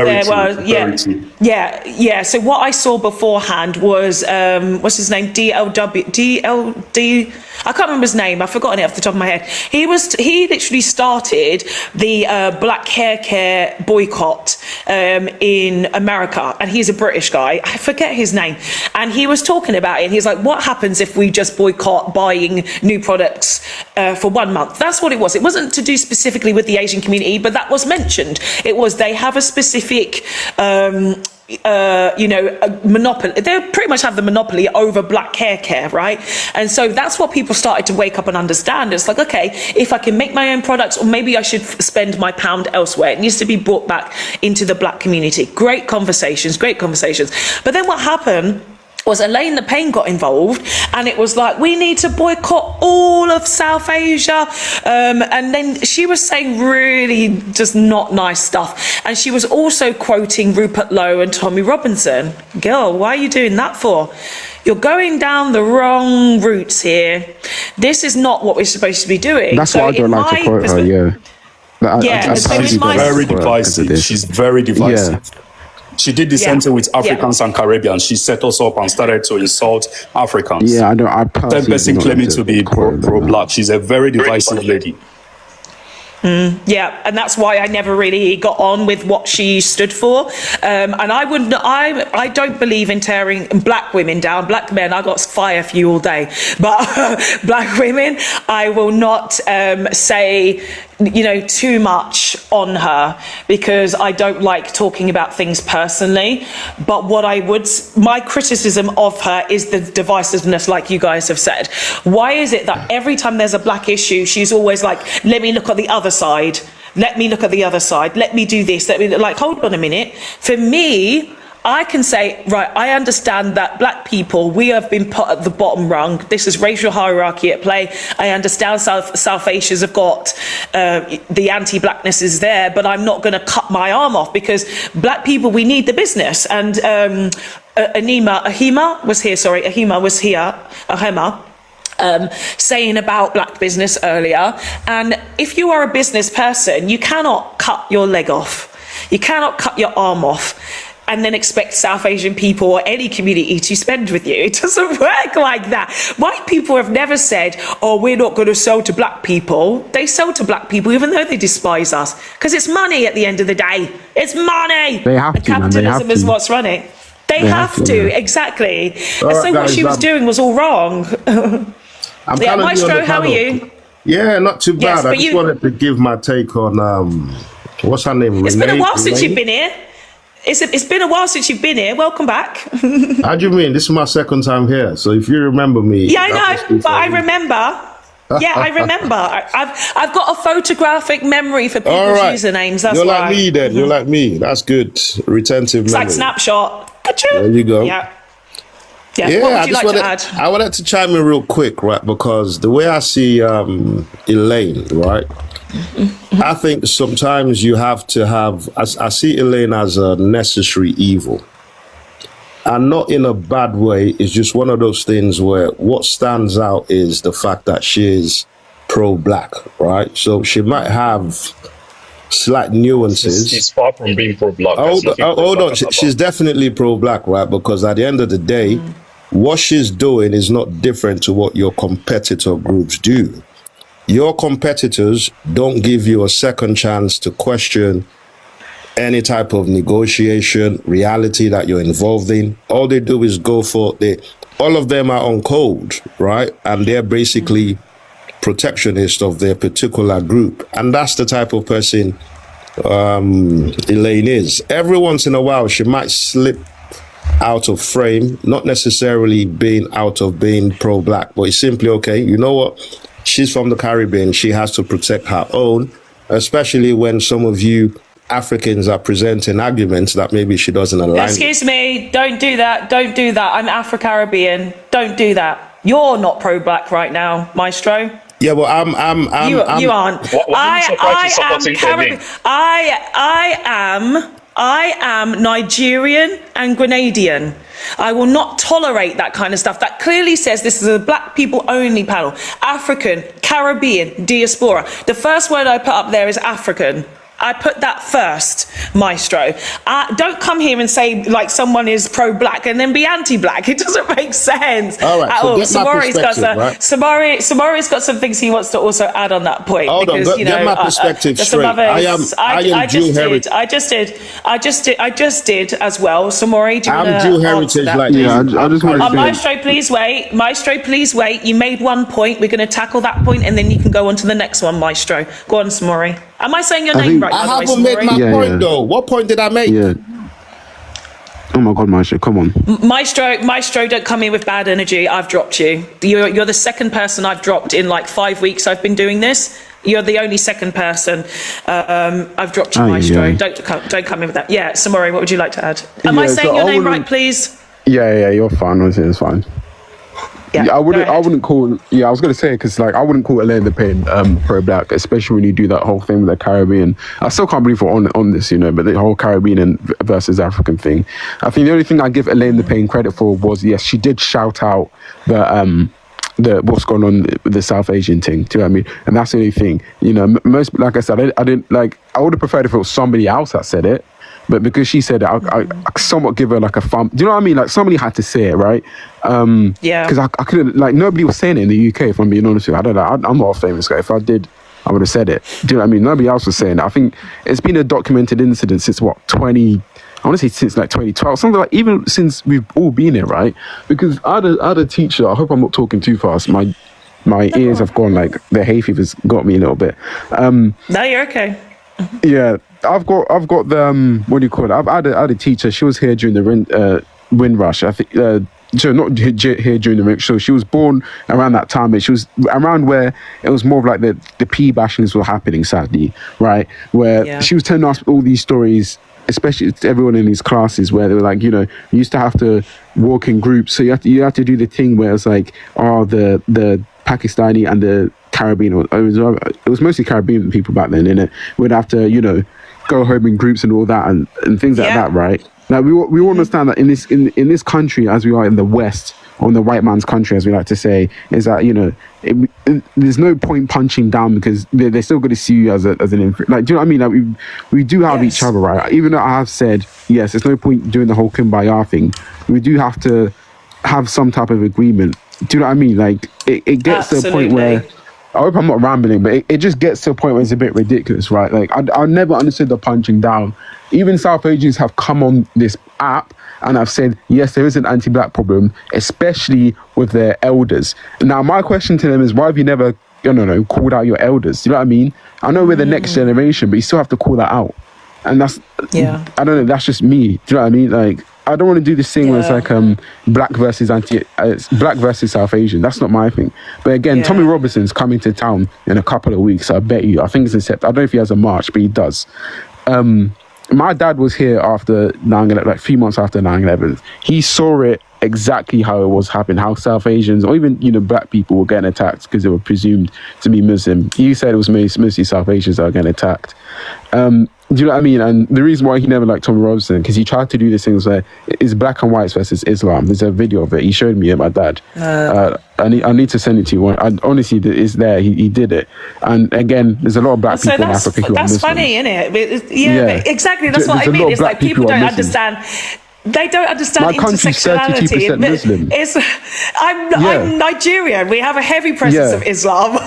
Exactly. That's why I can't do that. That's why I'm anti-religion, because Christianity is in general, right? Because it came in such dark times. That's me. But I can't do this is us versus Islam, because there are black Muslims. My country's 32% Muslim, so I can't do that. But like I said, I'm just going to finish with this. The problem is we can't have Tommy Robinson that's going to come in a couple of weeks. I don't know when he does this march. He normally does it in September, and then you as South Asians come to us and go, we have to hold hands, stick together and all this. And then as soon as Tommy Robinson leaves, it's anti-blackness galore, as they say. It's anti-blackness galore. And that's my thing. Do you know what I mean? Yeah. Thank you so much, Samori. I'm gonna follow up with that, but also I haven't done any sort of admin for the live. So guys, we are at 44k likes. I'm gonna be on for 15 more minutes because I think Leanne is doing a live directly after this. I think I need to follow up with her. And yes, so please tap to 50k if you can. Also, well, not if you can, I know you can, because you've got some kind of, whether you've got fingers or a pencil or a stylus or whatever it is that you can use to tap the screen, please do tap the screen, and let's get to 50k likes. Also, the orange heart next to my name, it enables you to join my fan club. So please click the orange heart, and then also it says send a heart to me as well, and that's 1 coin. So please do join. Thank you so much, Samori. Thank you, call you little brother. You're like my little brother on here, I think, now. So it's been really nice to get to know you, and I do generally refer to everybody here as my family. To Africa, my brother, Mazzy brother. I was like bro. So yes, we're at 169 in the fan club, so please do join, well, not fan club, community here as well. And if you're enjoying the conversation, please do feel free to send gifts to myself. I appreciate it, because it is a lot of labor used to sit here all day and to talk and to educate. So I appreciate the gifts as well to come to my way as well, because honestly, you don't get paid anything on TikTok. And if you are a host on here, you have to know that these TikTok coins are like 0.001p or something like that. It's like nothing. It's nothing, but every little helps and every little is appreciated. So thank you so much for those who have gifted so far. And please, if you can gift up until the live finishes in 10 minutes, that will be super duper. So yeah, Samori. Yeah, I can't believe I missed it. Sorry, my perception of time is like I don't know why. Like I'm struggling with hay Which fever bit? this year. Weirdly. What did you miss? It's the hay fever. No, you're live apparently. Well, how long have you been? Oh, I've been on since what's the time there for you? It's 3 p.m. 4:47. Yeah, 4:47. So okay. I'm only on for 2 I don't know, hours yeah. now, and then we'll go over to Leanne's. But yeah, the anti-blackness. So the question that you asked me when you asked me to raise this topic is that you were wondering about how we tackle this. And a lot of it, I mean, it was really interesting, of course, what we've seen in the last 24 hours. We saw Rez, who represents the South Asian community, in a black space, right? And we saw exactly how she was doubling down on her microaggressions and how they were displayed in a black space. A lot of the time when it comes to dealing with racism is literally not giving people your energy. I'm very big on energy. I'm very big on not really fighting people over this kind of stuff. I always laugh at people, and it is, again, like I've said, it is a lack of intelligence. It is low IQ people who then harass others. It is also a massive amount of ignorance. And I have to say, honestly, personally, I've not experienced any anti-blackness from Asian people. I literally haven't, and maybe it's because of the area that I grew up in, and even online when I did my video about the South Asian community and the black community, I asked for unity. Everyone in the comments section was like, yeah, you're right. The only people that did get upset about it, of course, was a few black people, because I know that if they lived in London, they would have experienced the anti-blackness. I think that, again, that's different because I grew up outside of London. I think your proximity, of course, to certain cultures has obviously a big effect on how you grew up. And I didn't really have that bigger Asian community around me, so I didn't experience this. But seeing it now and hearing it now and understanding it now, of course, when I see it, of course, I'm going to call that shit out. And Rez is obviously anti-black, like obviously so. So for me, my advice always is, as I said, it's always protect your energy. Don't go back and forth with them. Don't try to convince somebody of your existence. This is what I don't want black people to do, and I see this happens too much with black people. It's like, well, I have a right to be here. Why? You don't owe these people anything. You don't owe them no explanation for your existence. You and arrogant with it. You are here. You're not going anywhere. That's what I said to them. When they say, "Oh, go back to your country," I tell them, the truth of the matter is, I'm here. I'm not going anywhere. I will live on my own accord. You will keep seeing my face until the day I say, okay, it's time for me to go back home. Until then, you can cry all you want, wail all you want. I'm not going any fucking where. I need to see black people being this assertive and arrogant. You know, you need to stamp your foot. Stop cuddling up to them. Stop trying to romanticize with them. Stop being nice to them.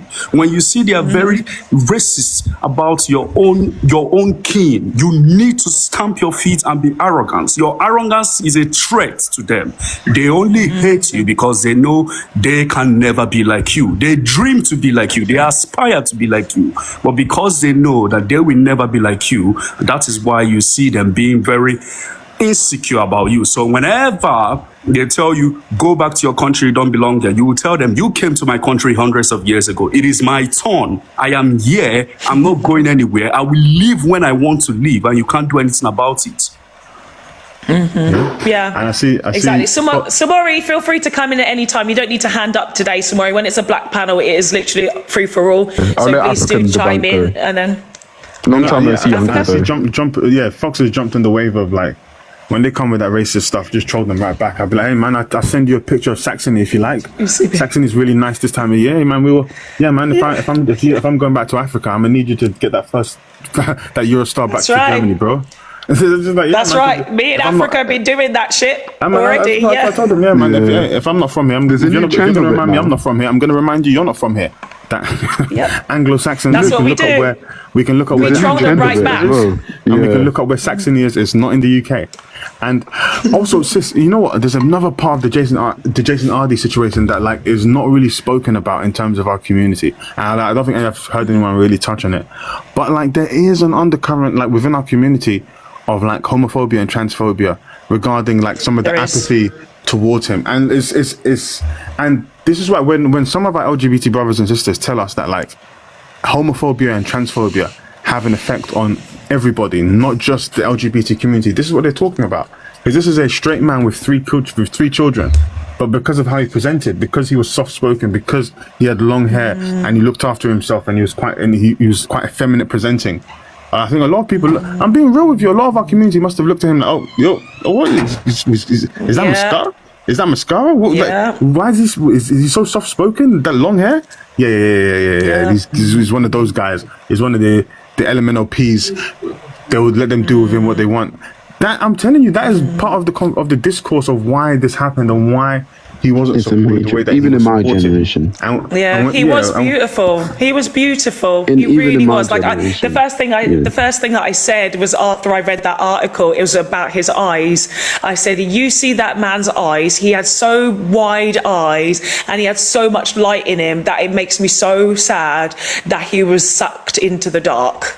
He was beautiful. He was such a beautiful human being. Clearly, with the soft spokenness that you've mentioned, Africa, like how he presented himself and how he was just so humanly. It was lovely. It was so lovely. And that's what the problem is, when people have a light and when they actually have empathy and they can see things in a wider picture, they get the most vilification on this planet because the vibration is so low.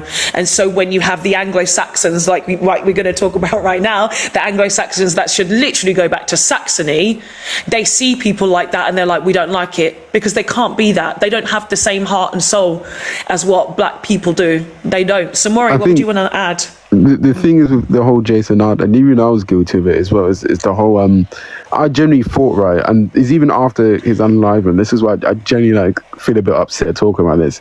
I thought it was going to be one of them things where, because apparently he wasn't even found guilty for plagiarism. That's what I'm seeing. I'm reading he wasn't even found guilty.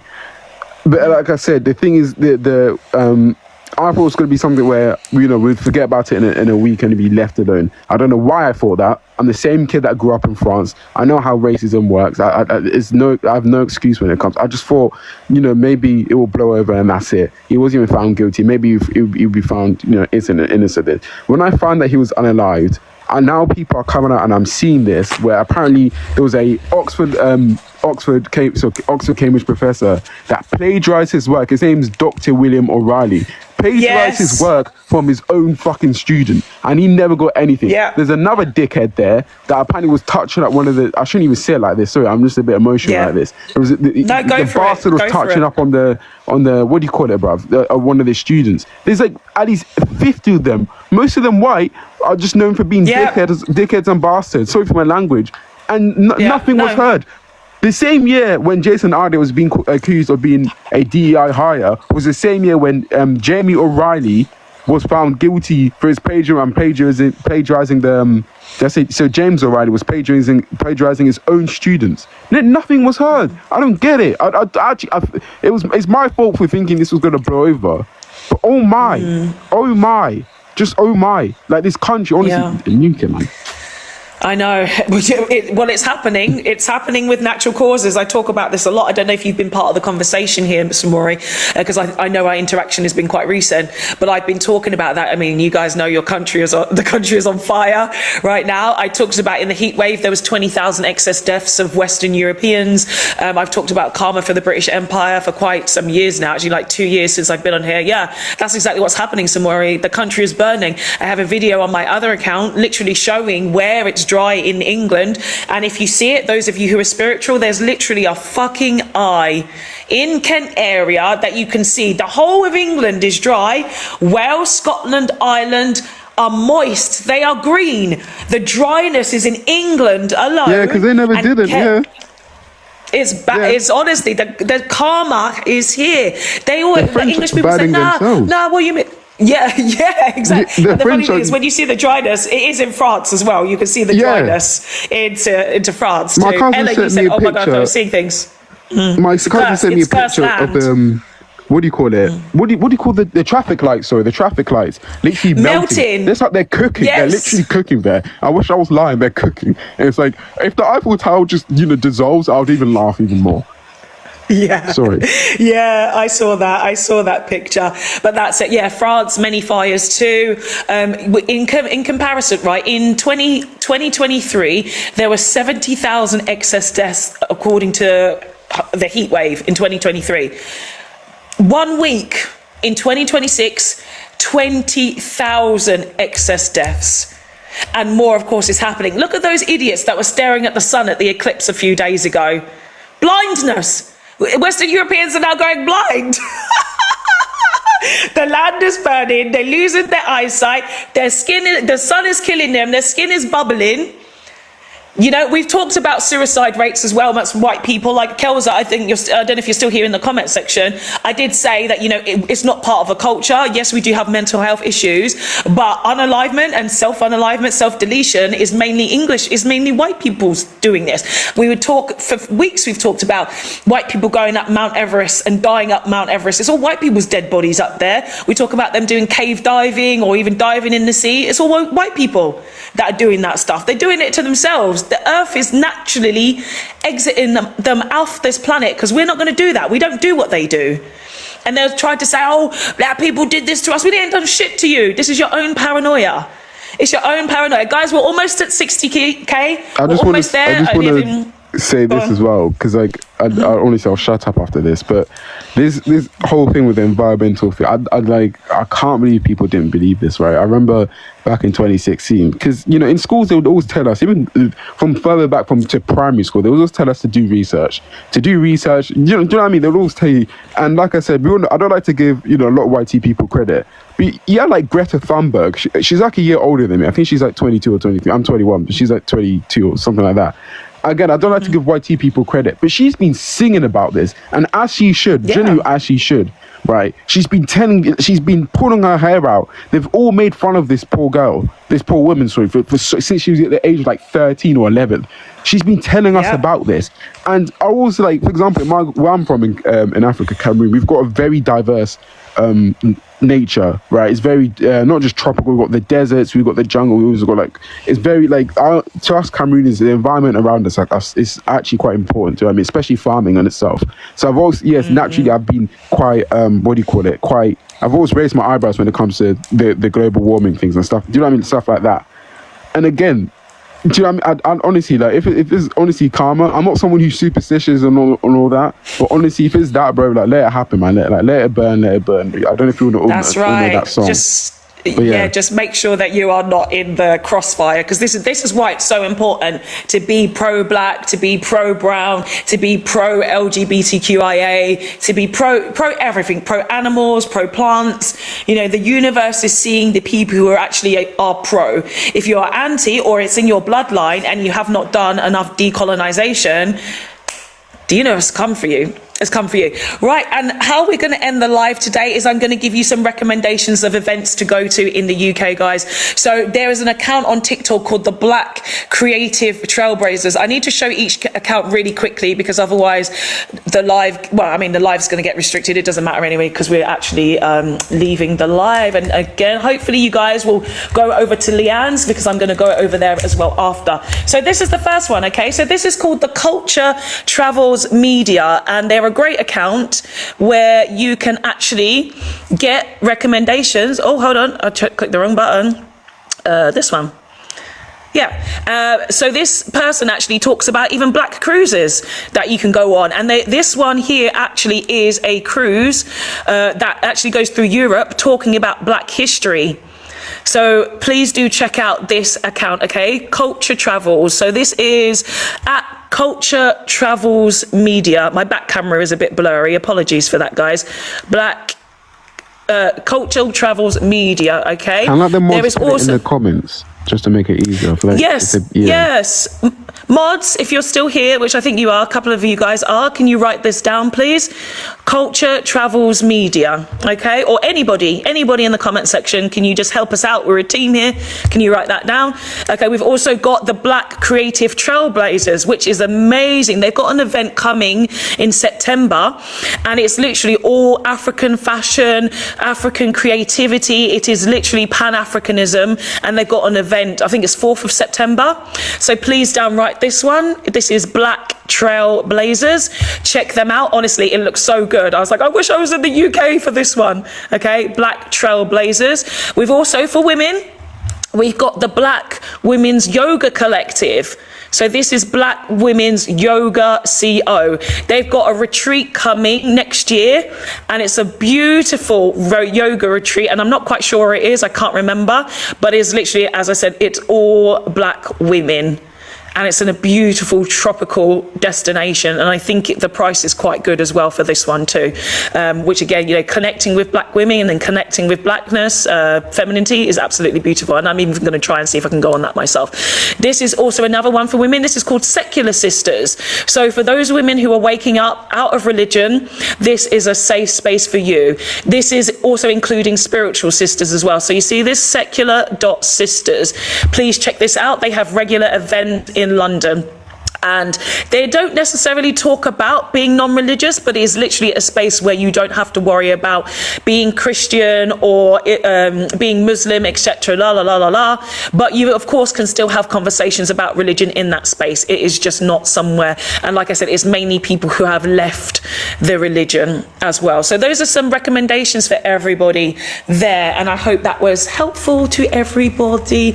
So thank you, everyone, for joining the live. Made it to 64,000 likes in 2 hours. Thank you so much. Thank you, everybody, brothers and sisters who made it to panel today. Really appreciate you all. Thank you, Mazzy. You've been up from the beginning. Thank you, bro. Little Samari. I hope you think I'm patronizing, but I love it. Like, you, as I say, you guys are my brothers, my little brothers. I got uncles who come here. I say uncle as well. So we're one big black family. Yes, thank you so much, Mazzy. Thank you. So yes, if everybody, Simon Royal, I have seen you try to come up a few times. Thank you, Samori. Simon Royal, I have seen you obviously come up and down a few times. I don't know if it's like a TikTok error or you've been busy or whatever, but hopefully you can join me next weekend. I'm pretty sure I'll be on. But yeah, let's all head over to Leanne's live now, please, guys. Miss Leanne Alicia. Kelly Thompson, if you do follow me, then you will be able to see me in that live. I think you should get a notification. I think if you just put in Miss Leanne Alicia, then you should be able to get up. Oh, network, Simon. Oh, okay, sorry about that. If you want to come and follow us, everybody who's here, please do join us now in Leanne's live. That would be really good for everybody to come there because we're going to continue on the conversation. Thank you so much, everybody. So it's Miss Leanne Alicia, but it should show, hopefully, my red circle is going to be in that her account now as well. Okay, guys? Right, I'll see you over there. Thank you so much, everyone. Good to see you all. Bye.